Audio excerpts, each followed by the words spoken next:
So let's look at the Telegraph, Lewis, and that story about the barge.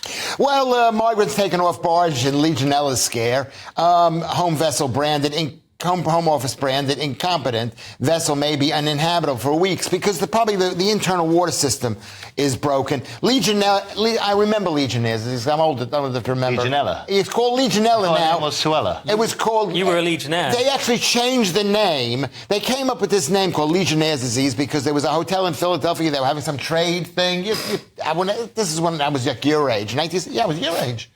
And 1977. And the air ducts got polluted, and the air was really bad, and so that's what this is. And then they changed the name Legionella to make it sound like Salmonella. It does kill people, but probably just in huge doses. Okay. Well, it's obviously a bit of a pretty serious mistake, Jonathan. Although I always wonder, like, the glee of some of the sort of left-wing newspapers about this kind of thing. I mean, as if they are just going to live on some separate island. We all need to tackle this. For sure. Issue. Obviously, this is not the way to do it. No, absolutely. And, like, your politics aside, whatever your view is on immigration and all the things that come along with it, it's just the most terribly dealt with thing the government does. It's so poorly managed, the migrant crisis. It's a catastrophe. Like, there doesn't seem to be there's certainly no sort of easy solution. And whenever every solution that gets brought up, it just leads to another bunch of, unpredicted, unforeseen consequences like this. It's just not a simple thing, and it's just not dealt with well, in my humble opinion. Do we understand how this disease was missed, though, apart from Lewis's explanation of the etymology of the name? I didn't see how the disease... And can I just say something? I think Jonathan, I'm so proud of him.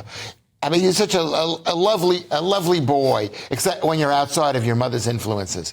But she's don't leave her alone. Don't mention her. Don't try to say something. Kick me out. Don't try. This is turned to a sitcom. Should we talk about this terrible story about bacteria? We're talking. It's about bacteria. They probably didn't clean the ship that much. They would have probably they checked it because they're looking for things to find bad about this. As I said last night, Nick, this is not even a non-story.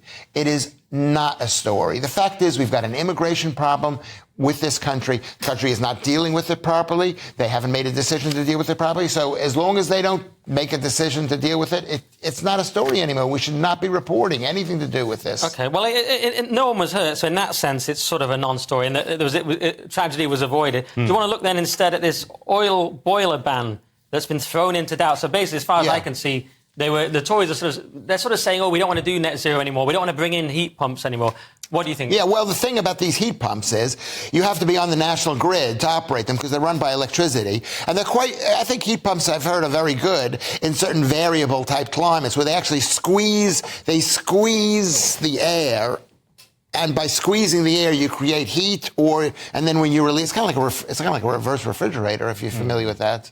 I'm not, but I'm more confused than ever. I mean, you think they're quite... Because I read an article on the BBC, of all places, and even they were totally against heat pumps. Against it, but they had to admit in the article they don't really work, they're cold, they're expensive, they're just impractical in all ways. Well, like a lot of You're saying in certain climates they could work, but not in ours. Not in ours. It's similar to... I think so. It's similar to they have in, like, these really dry climates, they've got these evaporative coolers where they put a fan over water. Okay. Right? And it cools the air. I see. And that works there. Well, just to bring it back to this, so what it is, Jonathan, it's that there was going to be a ban on installing oil boilers from 2026, and now the Tories are just walking it back because they've realised it's an election loser. Well, they're saying it's only a proposal, which is basically the political equivalent of saying it's just a prank, bro. It's just like it's a real kind of... They're not committing to it, and like with a lot of these net zero policies, they might have the best of intentions, but in reality, they don't pan out how they expect. We were just chatting. Things change. Yeah. People grow. Yeah, right. They're rolling back. But they do mention the term "off the grid," which means something different in America than it does here. Yeah. That means you have a lot of dry food and weaponry. Yeah, it could be dangerous.